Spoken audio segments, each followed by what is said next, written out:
Alright, we're going to do another reaction video, so we're going to react to a shorter video this time. As a Street Fighter fan, you should check out Street Fighter 2 Rainbow Edition. Here's a link to Top Hat Gaming Man's review of it. Check it out, let me know.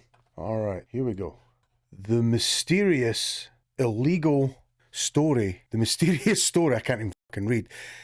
The mysterious story of the illegal Street Fighter 2 Rainbow Edition. So, I have seen this game, I think it was this. I remember going to arcades and all that as a kid. Like, we would go on holidays to Caravan Park, and the Caravan Park always had a little arcade, and there was like WWF wrestling, there was Pac-Man, Space Invaders, there was always like a bike or a car simulator, and then there was always a Street Fighter. But in some of them, that had this, what I think is Rainbow Edition. I never took any money to the arcades because we never really had money. So we'd go up to them and I would just watch the demos, and I would just like be like transfixed watching like the WWE demos, or WWF back then, or I would watch the intro demos of the Street Fighter game, and some of them were like Ryu fighting Balrog, and there's like 100 fireballs coming out, and even when Balrog does his dash punch, there's fireballs and sonic booms coming out of him. So I think it's the same thing. It's like a jailbroken version of Street Fighter 2. I remember actually getting a coin to play it once, and it lasted about 2 seconds because like one move and it's like 15 fireballs come out and you're fucking dead. It wasn't very fun at all. Well, let's get into the video. It's a short one anyway. The Street Fighter series isn't just a video game franchise, it's a titan in the world of gaming, shaping the industry like few others before or since. And at the heart of it all is of course the legendary Street Fighter 2.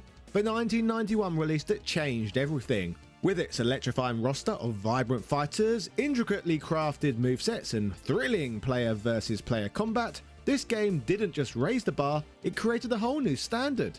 It single-handedly reshaped the fight. Yeah, I remember that being one of the biggest criticisms of the first Street Fighter 2, the World Warrior, is that you had the 8 players to pick from. And in a fighting game sense, that was kind of novel because you, like for the first Street Fighter, you got to play Ryu, or if it was 2-player, you got to play Ken, or if you plugged in the second controller on the NES, you got to play as Ken. But when it came to the boss fights, like when the boss fights came on, they were cool.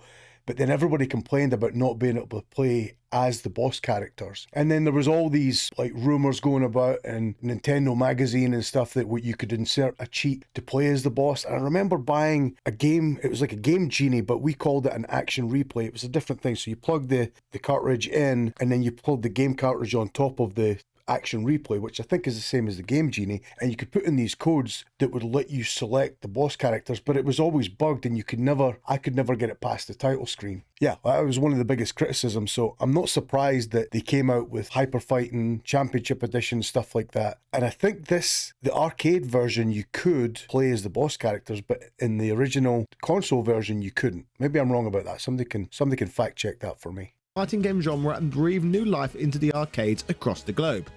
From here, we all know what happened next in this tale. The impact was so massive that every gaming company scrambled to replicate its magic, eager to cash in on what quickly became known as the fighting game revolution. But as is often the case when something this groundbreaking There's only one original though. It's only a matter of time before shadows begin to stir.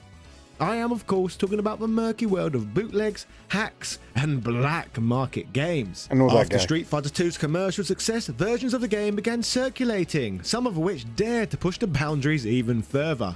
Now imagine this, despite not being official, one of these outlawed versions, an illegal hack I might add, didn't just fade into obscurity. Instead, it quietly carved its name into gaming history as one of the most important versions of the iconic classic ever. Not only that. So that with the waving fireball and the 2 fireballs and going in the wrong direction, that's vanilla compared to some of the shit that I saw. I mean, I'm talking a dozen fireballs coming out at all like the full height of the screen. Maybe this is a less bootleg version of what I saw, because what I saw was super bootlegged. But what have I told you? This version helped shape the legacy of fighting games in its own right, influencing the very future of Street Fighter itself. So with that said, let me tell you the story of this game in my very sophisticated way. Hello ladies and gentlemen, Big Daddy Top Hat here. This is the tale of Street Fighter 2 Rainbow Edition. Big Daddy Top Hat, that's brilliant. The Street Fighter franchise has come a long way over the last 30 plus years. But one thing has never changed. Street Fighter remains one of the most popular fighting game franchises on the planet. I hope you enjoy this Rainbow Edition retrospective. Not long after Street Fighter 2 exploded into arcades worldwide, Capcom was ready to surprise fans once again.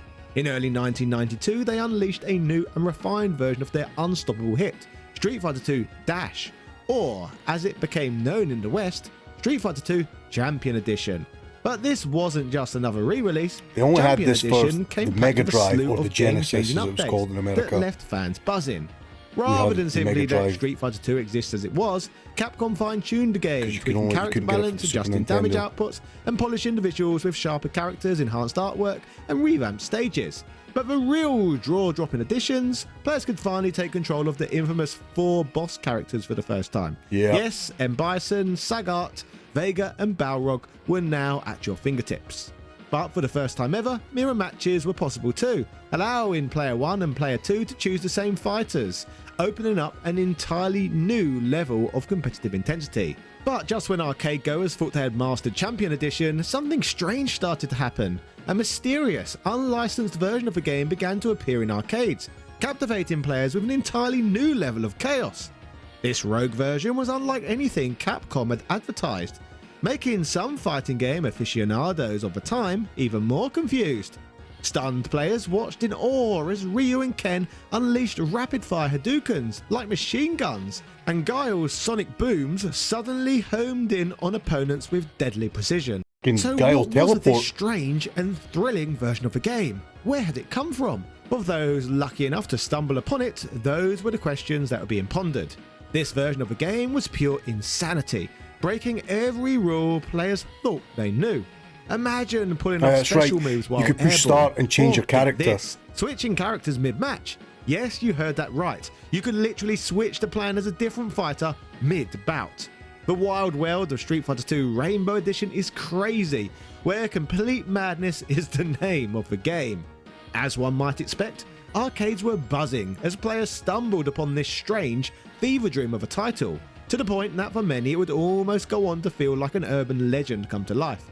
Patrick Miller, columnist at Shoryuken.com, recalls seeing one in a rather dull setting, a laundromat, adding that it's weird how it spread around. Fireballs coming out of the Dragon Punch was always the craziest thing to me, but there was Remember some that interesting stuff with Guile's fast and slow sonic booms. Even seasoned pros were swept up by its lunacy. Dave Serlin, lead designer of Super Street Fighter 2 Puzzle Fighter Remix and author of Playing to Win, shared his experience in the past too, commenting, "I played Rainbow Edition in the arcades a fair amount. It's crazy and not serious, but pretty fun. You had walls of fireballs with Sagat, Dal Sim walking at lightning speed, and Blanca, yes Blanca, throwing fireballs. Rainbow Edition was so strange retrospectively that it feels like it was a hallucination." So it's almost like that there were different versions of Rainbow Edition, right? Like, because some of the stuff that he's talking about, I have seen that, like the walk speed thing, Blanca and the fireballs, like the wall of fireballs coming out of like a Balrog dash punch. Like I've seen, and again, I might just be I might have had like crazy fever dreams as a kid after seeing Rainbow Edition, and that I invented my own fucking Street Fighter 2 Rainbow Edition in my head, but I could swear to you that I've seen some crazier shit than this. A glitchy, over-the-top remix of a classic we knew. Its sheer absurdity made it unforgettable, but still, many would wonder what was this chaotic version of a game and how had it found its way into arcades? The mystery only added to the thrill. While none of this may seem too shocking today, especially since we're now familiar with how ROM hacks work, back in 1992, Street Fighter 2 Champion Edition was a finely tuned masterpiece, so when players encountered a bizarre, hacked version of the game, it was like stepping into a surreal alternate reality. From personal experience, I, for example, can vividly recall stumbling across one of these hacked versions as a child while on holiday in Greece. I innocently assumed that Same kind the of things I did. arcades were just ahead of the curve. So we and didn't have the eagerly money to go to Greece, anticipated Big playing Daddy this top hat. enhanced version at home, complete with rapid-fire Hadoukens and insane mid-air moves. Little did I know, though, this was no official upgrade. It was pure arcade anarchy.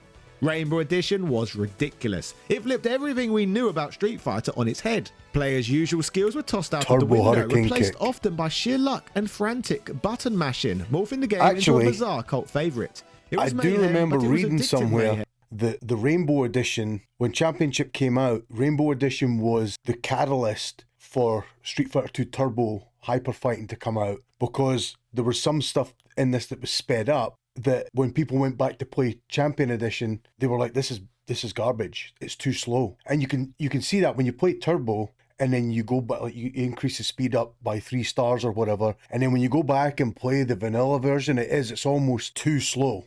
It's almost like, oh my god, when is he eventually gonna come down from his jump? As the dust settled and more gamers became aware of its existence, we would learn that the strange anomalies we were witnessing were no check the glitches, background as and well. that Rainbow Edition was the guys handiwork are just coming of back a for the rave. Taiwanese hacking group known as Hung Sui Enterprise. And that's in Hong Kong. No, it's not in Hong Kong. That's in China. It's like my buddy and I coming back from the discotheque in Hong Kong at 11 o'clock in the morning. It's broad daylight and people are just going to work and fucking staggering home with a rave gear on. That's for another time. Who were raking in profits from this illegal sensation. Like engaging in a role-playing session with a cheap, dirty hooker, this was a game that felt so wrong, but at the same time, so right. Even James Goddard, who co-balanced Street Fighter 2 Champion Edition, recalls his shock when he first heard about the Rainbow Edition in 1992. In an interview with Polygon, he said, "I was made aware of the Taiwanese ROM upgrade, with all the crazy fireballs in the air, helicopter kicks work in midair, and just everything broken. There were 2 things that instantly set this hacked version apart from the meticulously crafted version he worked on. It was super fast and super broken." As word spread that operators were installing these hacked machines and raking in money, while Capcom was cut out of the profits, Goddard and his team knew they had to investigate to find out what all the fuss was about. 100 hand His slap mission fireball. took him to a place called Galaxy Arcade in San Jose, where a Rainbow Edition machine had been tipped off as lurking. Goddard tracked it down, and for 4 solid hours he played this chaotic and unbalanced version of the game, trying to learn the secrets as to why players were finding it so compelling. His initial reaction was skeptical and dismissive, deciding to himself, "Man, this is just garbage." Yet he couldn't help but chuckle at the sheer absurdity of it all. The sky filled with fireballs, the wild imbalance of the characters. It was unlike anything he had ever seen. But as he sunk more and more time into the game, his amusement quickly turned to frustration.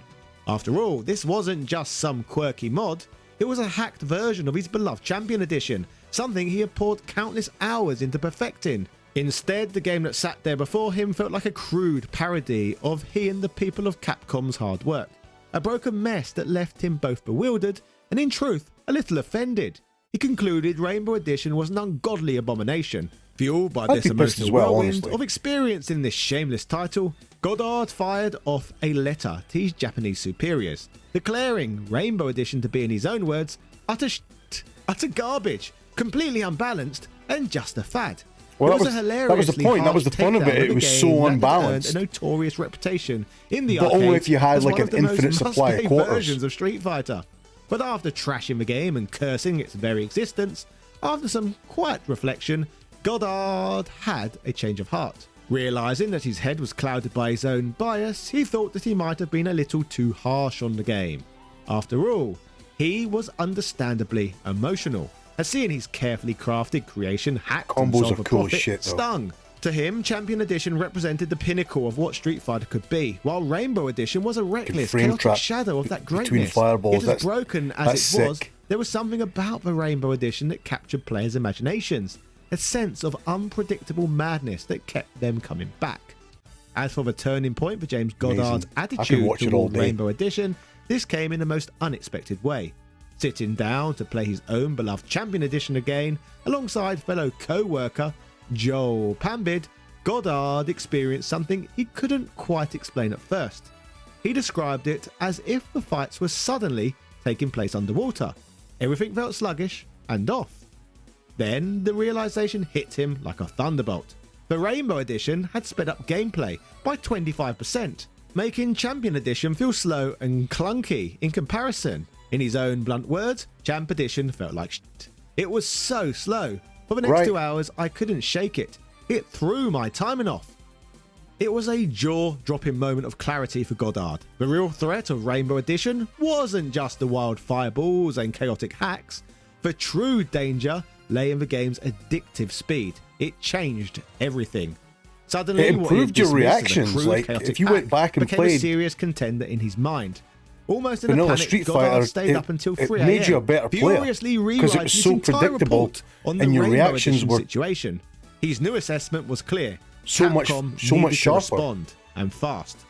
In his revised letter to the higher-ups, Goddard laid it out plainly. Dragon Look, Punch. we need to do our own ROM upgrade to compete with these guys. We can kill them if it's balanced. It's spectacular, but it's unbalanced. We can absolutely kill these illegals, but it has to be competitively priced, and it has to be balanced to the next level. He passionately argued that Champion Edition had untapped potential, and that with all the tournament feedback they'd gathered, they could create something truly groundbreaking. It was a race against time, with Rainbow Edition threatening to rewrite the rules of Street Fighter before Capcom could. And for Goddard, this was more than just a game. It was a battle to reclaim the very future of the franchise. So with this call to action made, it was now in Capcom's hands to respond. James Goddard's vision for a faster Street Fighter was initially met with strong resistance from his superiors in Japan. He recalls their outright dismissal of the idea, stating the Japanese were like, "This is crap. We don't need to speed it up. We do not need to speed this up." But Goddard was convinced that Rainbow Edition's increased speed fireballs from had tapped into Balrog's something charge powerful, punch. and he wasn't about to back down. Despite their reluctance, Capcom took a small step forward, showcasing a prototype of what would eventually become Street Fighter II Turbo Hyperfighting at the Amusement and Music Operators Association show in late 1992. But the speed increase was a timid 5%, and the reaction from American arcade vendors was brutal. According to Goddard, they essentially told Capcom, "We'll buy the illegal one for $150 or $200 rather than this piece of crap." Then something unexpected happened. Word of the backlash reached the highest levels of Capcom, including founder Kenzo Tsuchimoto. Realizing the severity of the situation, Tsuchimoto personally intervened, overruling the hesitant Japanese staff who had been blocking Goddard's vision, giving the green light for a faster, more aggressive version of the game. With this newfound support, Goddard worked through the night, tweaking the gameplay speed to a blistering 15% faster, far beyond the initial 5%. And while Japanese Capcom staff continued to resist the change, there was little they could do. Tachimoto's orders were final, but the drama did not stop there. Amongst the staunchest opponents of Turbo was none other than Akira Nishitani, the original designer of Street Fighter II. Before this clash, Goddard and Nishitani had enjoyed a close mentor-student relationship, but Turbo caused disagreements and tensions ran high, as the speed changes differed from Nishitani's vision for the game. When my wife, Lady Decade, covered this topic a few years ago on her channel, Mr. Goddard was kind enough to provide some more context to this part of the tale via the YouTube comment section, adding, "Regarding my friction with my Japanese mentors, Mr. Nishitani was amazing and taught me fundamentals I expanded on and continue to use almost 30 years later. He was not a nemesis for me on Hyper. He had great points about the speed and real cause to be worried." This is all political bull after the fact. Like, he was butthurt, didn't want anybody messing with his stuff. The guy Goddard said the same thing. He's like, it's bull. I don't like it. And then he came around, and the other guy was just a little bit more deep-rooted in the original one. This is all like for the newspapers. I did not want to go faster either, but our hands were forced. Behind the scenes, a battle continued brewing as the Street Fighter series found itself at a crossroad. Would it stay rooted in its traditional, deliberate gameplay, or would it embrace the chaos and adrenaline that Turbo Hyperfighter Embrace offered? the chaos! Well, history has now shown us all the answer to that question. Goddard's relentless drive to push the series forward was about to transform the game forever, but not without leaving some scars along the way. James Goddard's push to speed up Street Fighter II didn't just cause friction, it struck at the very heart of Akira Nishitani's meticulous research. Nishitani had spent countless hours perfecting the game's balance, down to the milliseconds. He knew exactly how long it should take for a player to see a fireball, reacting by jumping over it, and counter with an uppercut. To him, the speed boost shattered all of that carefully calculated gameplay. Expectedly, Goddard remembers Nishitani's frustration, explaining he had this research now, and this was breaking all of it. But I told him, you speed it up by 15%, people will adapt, and they'll still be able to see it. In a more recent interview with Polygon, Nishitani reflected on this tale. I can't believe it's only offering up his 15%. side It of the looks story, way faster than that. stating that my personal opinion was that hyperfighting was a bit fast. There were things you could barely see in the original, and with the speed increase, you couldn't see them at all. It shifted to a game of predicting your opponent's moves, and while I'm not against that, the mechanics need... So I remember it being like, you would have different options. You could do Street Fighter Turbo. You could also do the Champion Edition, because the outfits were different in Champion versus Turbo. Like, this is Turbo, like with Ryu's gi being that light blue colour. But then, if you go into Turbo, you could go no stars, and then 1 star, 2 star, 3. So I wonder if each star was 5%. It just seems so much faster than 15% in total. I thought, like, in my mind, it was like, oh, this is twice as fast. He did to match that approach. So in layman's terms, his worry wasn't just about speed, it was about whether the game's core design could handle such a shift. Goddard, again via my wife's comment section, also adds that my conflicts with Hyper's creation was with the other lead stuck with doing a version no one wanted, and totally understandable dealing with a 25-year-old version of me, pushing hard for the sake of our players and trying to make a version I asked for that would crush the competition. Essentially, the Japanese team felt the speed boost was catering only to an impatient American audience, fearing their own market would reject their chaotic pace. But that fear would soon be put to rest. Goddard recalls with a hint of pride, Capcom Japan was really mortified when Turbo became super popular in Japan. We showed up to a playtest and there were kids freaking out. That was the end of the controversy. But then, likely, with a mysterious smile, he teases a deeper story lurking beneath the surface. They just let me do what I wanted to do after that, because it worked out. There's a darker story there I don't want to tell you, but let's just say we went to that test location and it worked out. This raises the question, what could this hidden chapter hold? Goddard's cryptic words leave us wondering what really happened behind the scenes. A secret he may never fully reveal, but one thing is clear. Turbo Hyperfighting changed the game and in more ways than one. Looking back at these stories now, it's clear that without the chaotic brilliance of Rainbow Edition, there's no way Street Fighter 2 Turbo Hyperfighting would have ever seen the light of day. This notorious hack wasn't just a quirky anomaly. It became the spark that ignited one of the greatest evolutions in fighting game history. Rainbow Edition was nothing short of madness, introducing bizarre mechanics and a blistering pace that made it the most pick-up-and-play version of Street Fighter yet. Its frenetic speed injected a wild energy into the game that players couldn't resist, and Capcom, backed into a corner, had no choice but to respond. The result? Their own fast-paced, high-octane masterpiece, Turbo Hyperfighting. Whoever said piracy only ever harms video games clearly never heard this incredible story. It's a rare tale where a rogue hack reshaped the landscape of an entire genre, forcing the gaming giant to adapt and evolve. Without Rainbow Edition, one of the most beloved versions of Street Fighter might never have existed at all. Yeah, so that was the reaction to Street Fighter 2 Rainbow Edition. That was a little bit more vanilla than I was expecting.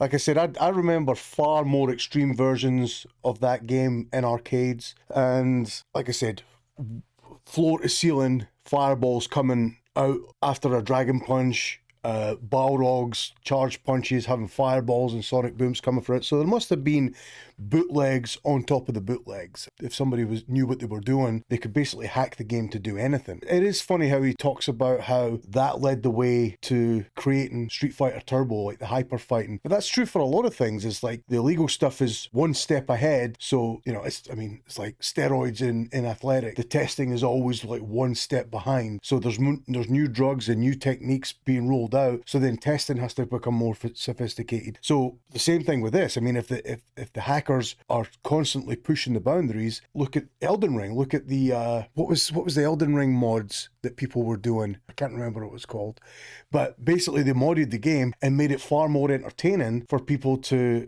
play. So the creators then have to come out with things like DLC or patches to try and make the original game, the base game, more engaging, or they have to look at their sequels and the new games that they're bringing out and go, these are ideas that we maybe have to incorporate because this is what people want. People wouldn't do hacks if it wasn't something that they were interested in the first place. So, interesting stuff. And if you want to see any more reaction videos, just shoot me a message, a Twitch whisper, or drop a comment, and we'll go from there. All right, thanks for tuning in.